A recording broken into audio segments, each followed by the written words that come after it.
at Peace House. This is a first for us.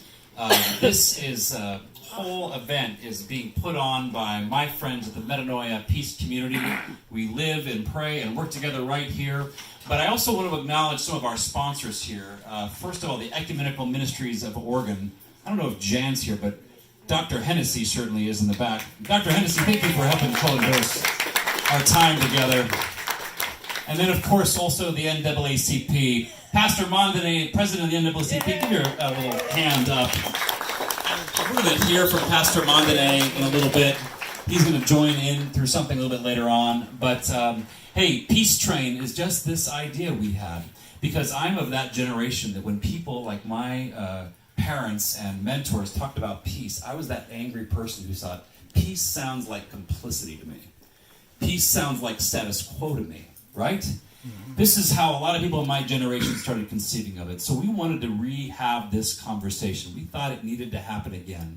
So at the last Friday of every month, our plan is to have a different community leader from different walks of life with different perspectives talk about the nature of peace and community building in the year 2019, and maybe we'll even make it to 2020. We'll see how it goes. So this is the first. It's glad to have you here with us. By the end of the program, I'll talk about what's going to happen here next month as well. We have some, if you are not already being bombarded with me or one of my friends constantly with emails, we will give you a way to get bombarded by emails. There's always a way to do that. But I am not going to delay too much longer. Our first guest for Peace Train is an old friend of mine. We have worked together for a long, long time in New York City, and then he rose to stardom not only as a public intellectual, as a movement leader, as an author, but yeah, I turned my eyes for a few minutes, and now he's a musician as well. So this person has a lot of talent, a lot of insight, and a lot to share with us this evening. I'm not going to belay. If you are here, you already know who he is. Please give a warm Peace House welcome to my brother, Reverend Osagyefo Sekou.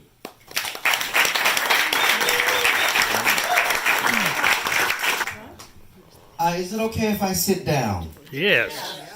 How are you all? Good. It is so good to see you. First, let me say thank you to my dear friend and brother, Michael, who, for a small fee, I would tell you very embarrassing stories about. They know. We were both interns together under a beast of a pastor named Donna Scopper, who was very kind and very gracious to us and taught us much. And I am forever indebted to him. When I decided to get sober, he walked me into rehab. And so our friendship is bond forever.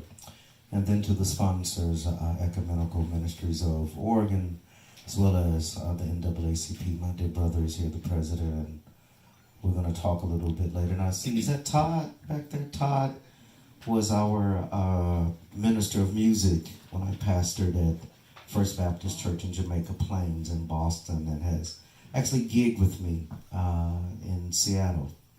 And so it's good to see. And then my dear friend, Sister Ann, who was my neighbor in St. Louis and now runs the Capitol Hill Arts District in Seattle, and Sister Rachel is here, who is doing amazing work. And so it's good to see so many of my friends here.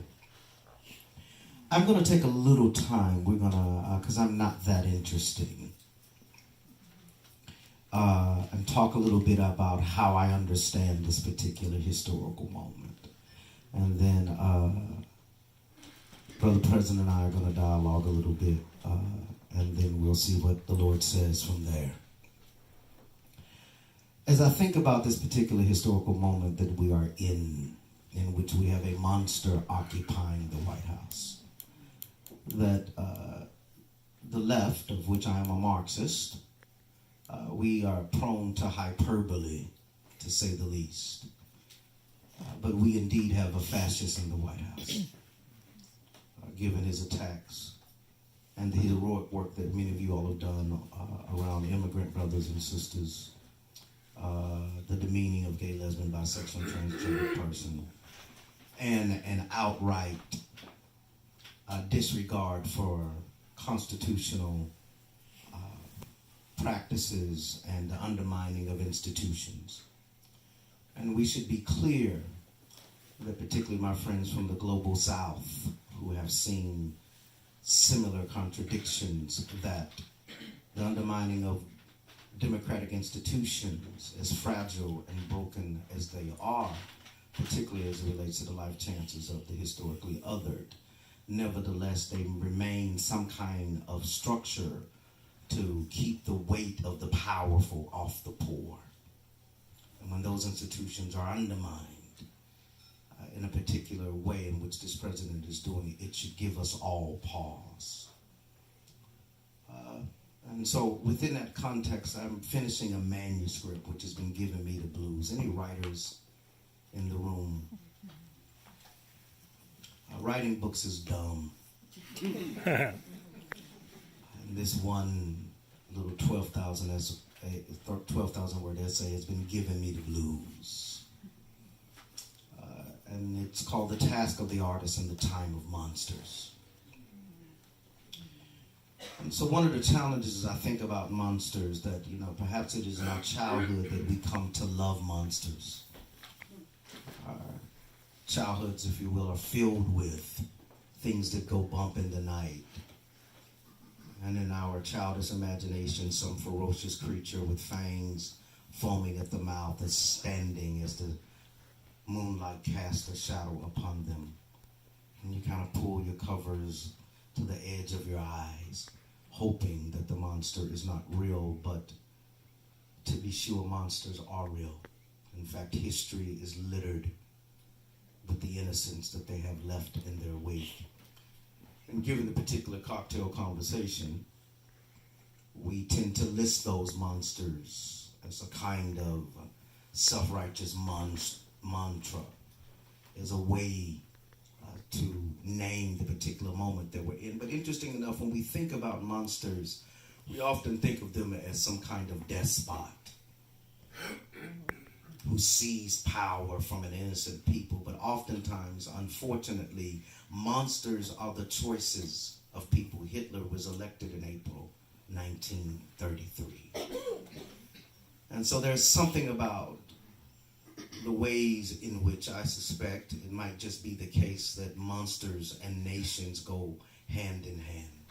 There is something about the drawing of arbitrary lines, because in nations, someone is always out. And so there's something about the construction of the nation itself that lends itself to the possibilities of monsters being the choice of a people. And I believe that if this is the question, that the nation itself is the contradiction. That contradiction begins with modernity, and the modern crisis and contradiction emerging out of the Enlightenment, in which there is this sensibility that right ideas will lead to right behavior. Now, Germany's had dominated the European mind for some 800 years, and Hitler pops out. In fact, the Holocaust is the last nail in the coffin on modernity and Enlightenment sensibilities. And so, but at the same time, we don't want to think in ways that are ahistorical, which is a deeply American practice. In fact, one could, ever since there has been Christianity, the end of the world has been at hand. Every generation of Christians believed that Armageddon and the second coming was going to happen, or that great philosopher of the Western mind, Socrates, believed writing would keep people, would undermine civilization. And then, of course, those of us who are older thought the internet and Y2K was going to end the world. So this ideal of calamity and ending is a feature of literature, particularly literature of the modern world. But we would also be dishonest if we did not acknowledge that apocalypse is upon us, but metaphors be damned. That when we look at what is happening to the climate, the scientists tell us that the level of extinction that we see of species from the earth has not been seen among humans ever and prior to humans' existence in this particular way, and since the loss of the dinosaurs. That's how fast species are leaving the planet, and then we see the earth crying out in a variety of forms as articulated through climate change. And then there is something else that said, I was thinking earlier, talking to Sister Rachel, that part of that calamity begins in the context of the collapse of modernity in 9/11. Because the one way to understand 9/11 is to understand it as an attack on whiteness. Because whiteness was supposed to protect, comfort, and care. And then white folks are now arbitrarily hated for who they are and for simply being. And so it's anxiety making. And given the fact that non-state actors and state actors can come and shoot up buildings, shoot up synagogues, shoot up mosques, shoot up churches, shoot up movie theaters, shoot up elementary schools. That there's a kind of uneasiness in the West, that the city of lights had blood flowing in the streets not too long ago. So there's an uneasiness in the West. It's a wonderful German phrase, a Zeitgeist der Angst, the spirit of the age is one of angst. Then at the same time, given the way that social media makes us all connected in these new and interesting ways, that it is still a Lacanian affair because it makes us think that the fictitious is real. So we talk about Facebook friends. That some people you're connected primarily through who you don't break bread with, who you don't go to their funerals, you don't celebrate, but they're your Facebook friends. And that there's an obsession with being liked, and that that glyph of being liked, that action of liking something, as a form of connection. And so it creates a false sense of community. Right? But the tool, the technology itself is not the problem. It is the ideology and the assumptions of ideology that are attached to the tool. For instance, during the Holocaust, no new technology was created. There was nothing invented. All of the tools of death, dread, and despair upon Jewish brothers and sisters. And I want to be clear that my conversation with you is a critique of the West. Now, little boys raised in Arkansas, in a place with 11 houses and 35 people, we're not supposed to make critiques of the West. We're not supposed to talk about meta-narrative. So I think that's why I'm writing the book, just to make them mad. And so when we talk about this critique of the West, that there's no new technologies created, but the technologies facilitate ideological practices, we see not only a Zeitgeist der Angst, but there's also a Zeitgeist der Freiheit. There's this sense of freedom, because all over the world, we see the global South rising.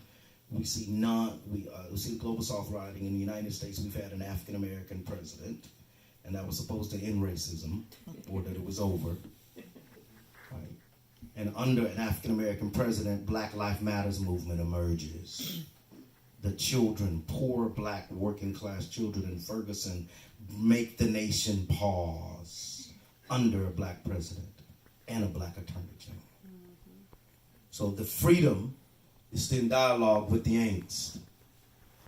And so given that this is 2,000 years of history of the West in 15 minutes,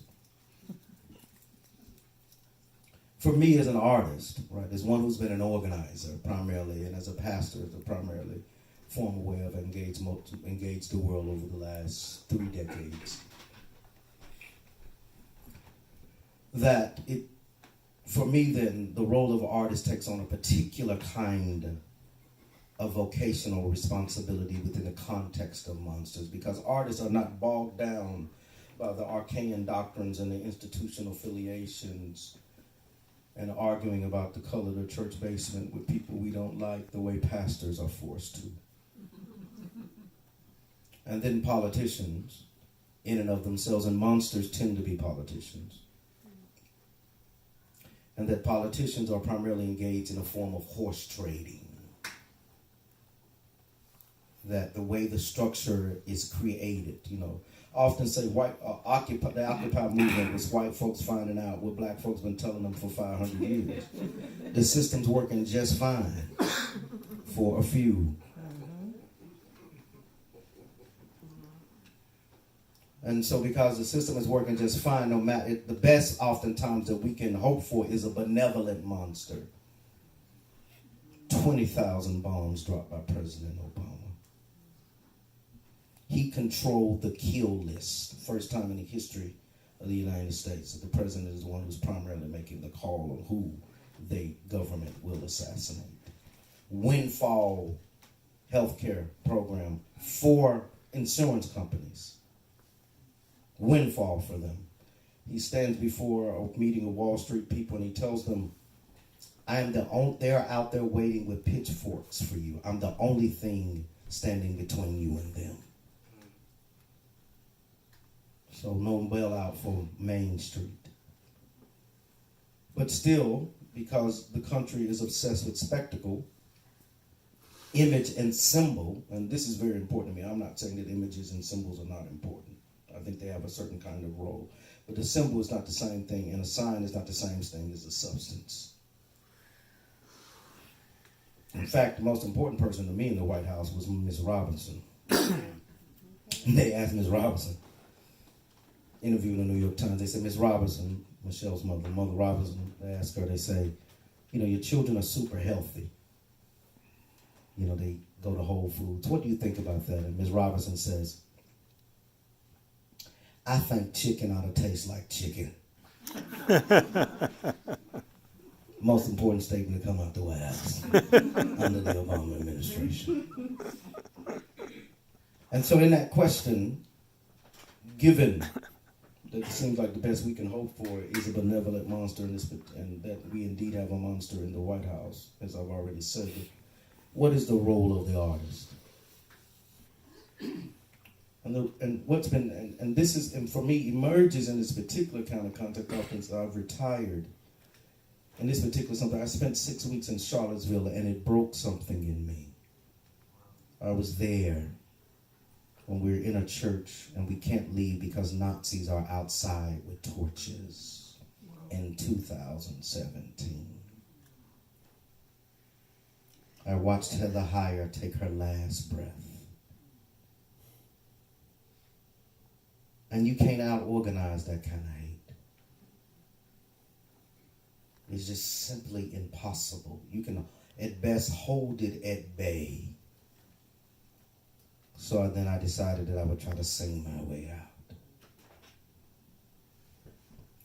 And so what is the task of the artist? I believe the task of the artist in the time of monsters is to remind us all that monsters are not new and they will not have the last word. Now, artists, of course, should not be politicians, but they should be partisan for the poor, for the vulnerable, for those who do not matter. Parliamentarians of the possible. And that artists are lobbyists, if you will, for those who languish. To be reminded that they have a moral and ethical responsibility. My soulmate, the great Albert Camus, says the artist must never side with the makers of history, but rather those who are the victims of it. And the victims indeed are legion. They are queer. They are Muslim. They are differently abled. They are woman. They are black and brown and undocumented and immigrant. And so then in that particular context, the artist has the possibility of bringing the various factors and sectors of a civil society together who are committed to creating space and holding out hope for the most vulnerable. In fact, the ancient Egyptians said it this way: we come to bear witness to the truth and set the scales of justice in their righteous place among those who have no voice. Now, it is not that the poor and the vulnerable are voiceless, because we heard them in Ferguson. But it is to say that the powerful tend not to listen to them hear their suffering, to remember their names, and find their children as that, just children. This is not what monsters do. And so then perhaps the artist can open up a possibility and a space for people to be able to have those kinds of conversations and to ultimately articulate a new vision of the world. And that part of what the role of the artist can do is to help us open up space and help us to be able to articulate and tell the truth about the moral bankruptness of the system itself. All governments lie. All of them, even the ones we like. All of them keep state secrets. All of them have information that they do not feel like their citizens should know. That is about no government has the right to exist, particularly on stolen land. But people have a right to exist. And so given that all governments are immoral, in fact, I was in Bolivia, and Evo Morales says to me, borrowing a cue of a conversation that Harry Belafonte had with Fidel, and Evo says, there is no racism here. I said, take me to your jails.